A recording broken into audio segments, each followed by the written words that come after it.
Hi guys, আমার YouTube চ্যানেলে আপনাকে স্বাগত জানাই। তো আজকের যে ভিডিও টপিক থাকবে অজিত ডোভাল, একগোছা চুলেই বাজিমাত। ভিক্ষুক সেজে পাকিস্তানের গোপন রহস্য ফাঁস করেছিলেন সুপার কপ অজিত ডোভাল। তো একসময় ছিলেন দেশের খুদে গোয়েন্দা। ভারতের হয়ে বিভিন্ন গুরুত্বপূর্ণ অভিযানে নেতৃত্ব দিয়েছেন, এখনও দিয়ে যাচ্ছেন। কথা হচ্ছে ভারতের জাতীয় নিরাপত্তা উপদেষ্টা, ন্যাশনাল সিকিউরিটি অ্যাডভাইজার বা এনসিএ অজিত ডোভালকে নিয়ে। কিন্তু জানা গেছে কি যে পাকিস্তানেও 6 বছর ছদ্মবেশে কাটিয়েছিলেন এনসিএ অজিত, এবং সেখানে থাকাকালীন একগোছা চুল তাকে পাকিস্তানের পরমাণু পরিকল্পনা থেকে পর্দা সরাতে সাহায্য করেছিল। 1980-র দশক, ভিক্ষুকের বেশে ছেঁড়া শাল জড়িয়ে ধুলোয় ঢাকা ইসলামাবাদের রাস্তায় তখন ঘুরে বেড়াতেন অজিত। পাক সরকারের অলক্ষ্যে সে দেশ থেকে গুরুত্বপূর্ণ তথ্য এবং খবর জোগাড় করতেন।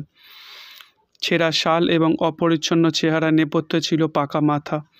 সব সময় চোখ কান খোলা রাখতে হতো তাকে।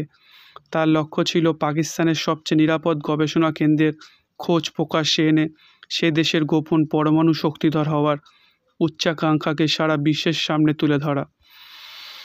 সেই সময় যেন তেন প্রকারেণ পরমাণু অস্ত্র পেতে দৃঢ় প্রতিজ্ঞ ছিল পাকিস্তান। ভারতে 1974 সালের পরমাণু পরীক্ষার পর আরও মরিয়া হয়ে ওঠে ইসলামাবাদ।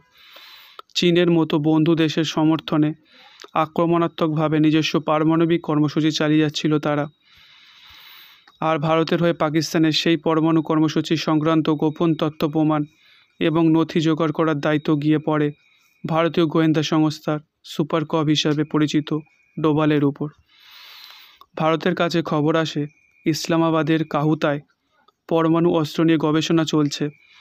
এর সঙ্গে যুক্ত রয়েছে কুখ্যাত খান রিসার্চ ল্যাবরেটরিজ KRL।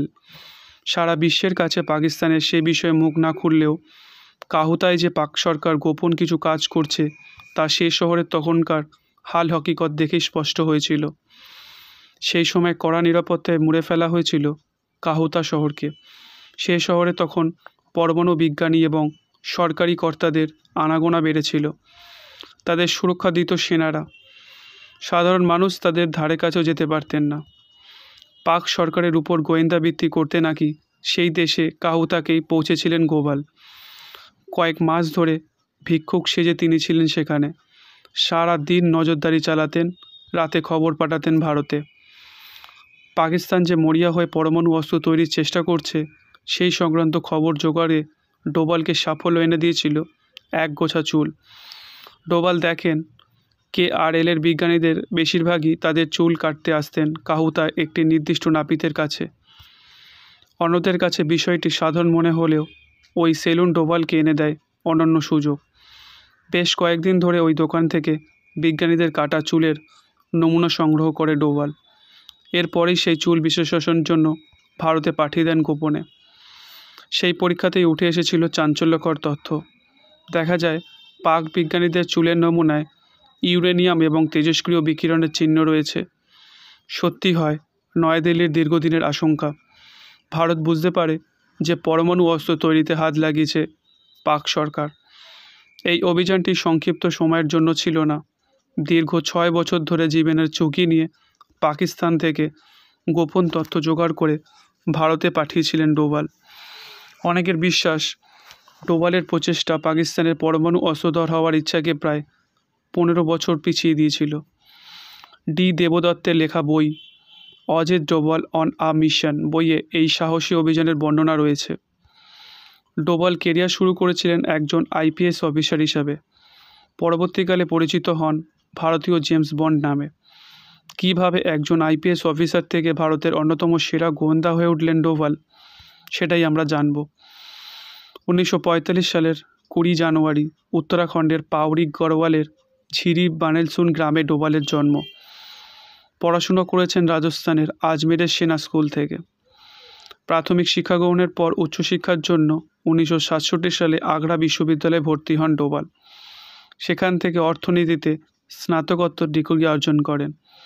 এরপর UPSC পরীক্ষা দিয়ে 1968 সালে IPS হন তিনি। জানা যায় কেরিয়ারের শুরুতেই অজিতকে আন্ডার কভার এজেন্ট হিসেবে পাকিস্তান পাঠিয়েছিল ভারত। সেই সময় নাকি ভিক্ষুকের ছদ্মবেশে পাকিস্তানে 6 বছর কাটিয়েছিলেন ডোভাল। ওই সময় পাক সরকারের চোখ ধুলো দিয়ে তিনি অনেক গুরুত্বপূর্ণ তথ্য ভারতের হাতে তুলে দিয়েছিলেন। কাজ করেছিলেন পাকিস্তানের থাকা ভারতীয় দূতাবাসেও। পাক অভিযান সফল করে ভারতে ফিরে আসেন ডোভাল। তখন উত্তর পূর্ব ভারত এবং পাঞ্জাবে সন্ত্রাস দমনের দায়িত্ব তার কাঁধে তুলে দেয় সরকার। 1988 সালে খালিস্তানি সন্ত্রাসীদের বিরুদ্ধে অপারেশন ব্ল্যাক থান্ডারের নেতৃত্ব দিয়েছিলেন ডোভাল। আরও বেশ কয়েকটি সন্ত্রাস বিরোধী অভিযানে গুরুত্বপূর্ণ ভূমিকা পালন করেছিলেন তিনি। মিজোরামে শান্তি ফেরাতেও অন্যতম ভূমিকা পালন করেছিলেন ডোভাল। বিচ্ছিন্নতাবাদী সংগঠন ন্যাশনাল সোশ্যালিস্ট কাউন্সিল অফ নাগাল্যান্ডকে দমন করতেও তিনি বিভিন্ন সফল অভিযান পরিচালনা করেছিলেন।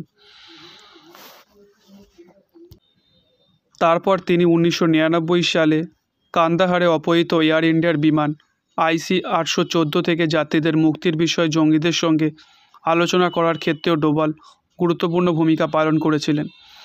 পাশাপাশি ইরাকে বন্দী ভারতীয় নার্সদের মুক্তি এবং পাকিস্তানে আটক ভারতীয় মৎস্যজীবীদের ফিরিয়ে আনা সংক্রান্ত আলোচনার ক্ষেত্রেও তিনি গুরুত্বপূর্ণ ভূমিকা পালন করেছিলেন।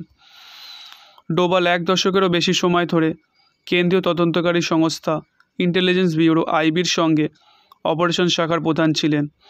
2004 সালে তিনি IB ডিরেক্টর নিযুক্ত হন এবং 2009 সালে অবসর গ্রহণ করেন। 2014 নরেন্দ্র মোদী প্রধানমন্ত্রী হবার পরই প্রাক্তন গোয়েন্দাকর্তা ডোভালকে জাতীয় নিরাপত্তা উপদেষ্টার পদ দিয়ে এসেছিলেন। তারপর একে একে জাতীয় ও আন্তর্জাতিক ক্ষেত্রে জঙ্গি দমনে তার নেতৃত্বেই পদক্ষেপ করছে সরকার। 2016 সালে উড়িতে জঙ্গি হানার পর ডোভালের নেতৃত্বেই পাক অধিকৃত কাশ্মীরে সার্জিক্যাল স্ট্রাইক হয়েছিল বলে দাবি। এরপর 2017 সালে ডোকলামে ভারত চীন যুদ্ধ পরিস্থিতি তৈরি হয়েছিল। সেই সময় মূলত ডোভালের হস্তক্ষেপেই নাকি পরিস্থিতি শান্ত হয়। 2019 সালে লোকসভা ভোটের আগে পুলওয়ামায় CRPF কনভয়ে জঙ্গি হানার পরে পাকিস্তানের বালাকোটে জঙ্গি শিবিরে বিমান হানার নেপথ্যেও ডোভালের মস্তিষ্ক ছিল বলে সরকারের একটি সূত্রের খবর। 5 বছর দক্ষতার সঙ্গে জাতীয় নিরাপত্তা উপদেষ্টার দায়িত্ব সামলানোর পুরস্কার হিসাবে 2019 সালে লোকসভা ভোটের পরে পুনর্নিয়োগ পেয়েছিলেন অবসরপ্রাপ্ত এই IPS অফিসার। শুধু আরও 5 বছর স্বপদে পুনর্বহালই নয়, তার পদমর্যাদাও বাড়িয়ে দিয়েছিল দ্বিতীয় মোদী সরকার। মোদীর প্রথমবারের মতো প্রধানমন্ত্রীত্বে 5 বছরের জন্য ডোভালের পদমর্যাদা ছিল কেন্দ্রীয় প্রতিমন্ত্রীর সমান। সেই পদমর্যাদা বাড়িয়ে তাকে দেওয়া হয়েছিল পূর্ণমন্ত্রীর মর্যাদা। দ্বিতীয় দফার মেয়াদে ডোভালের গুরুত্বপূর্ণ ভূমিকা ছিল 370 ধারা রদের পর অশান্ত হয়ে ওঠা কাশ্মীর উপত্যকায় আইন শৃঙ্খলা ফেরানোর ক্ষেত্রে। পাশাপাশি 2020 জুনে পূর্ব লাদাখের গালওয়ান উপত্যকার চীনা ফৌজের সঙ্গে ভারতীয় সেনার রক্তক্ষয়ী সংঘর্ষের পরে দফায় দফায় বেজিংয়ের সঙ্গে আলোচনার মাধ্যমে উত্তেজনা প্রশমের জন্যও তার উল্লেখযোগ্য অংশগ্রহণ ছিল। যদিও সেই সময় বিদেশমন্ত্রী S জয়শঙ্করের সঙ্গে ডোভালের দূরত্বের খবর নিয়েও জল্পনা তৈরি হয়েছিল। ফলে তৃতীয় দফায় মোদী প্রধানমন্ত্রী হলে তিনি পুনর্নিয়োগ পাবেন কি না তা নিয়ে এক সংশয় ছিল। তবে সেই সংশয় ইতি টানেন নিজে মোদী। দ্বিতীয়বার জাতীয় নিরাপত্তা উপদেষ্টা পদে বহাল হন ডোভাল। ডোভাল ভারতের বীরত্ব পুরস্কার কীর্তি চক্রর প্রাপক। তো আজকের মতো এখানেই। ভিডিওটি ভালো লাগলে অবশ্যই লাইক করবেন, কমেন্ট করবেন, আর আমার ভিডিওটি ভালো লাগলে অবশ্যই সাবস্ক্রাইব করবেন আমাদের চ্যানেলটিকে। আজকের মতো এখানেই। প্রত্যেক দিন আমি সন্ধ্যে 6টার সময় এরকমই আপডেট নিয়ে আসবো আপনাদের জন্য। ধন্যবাদ।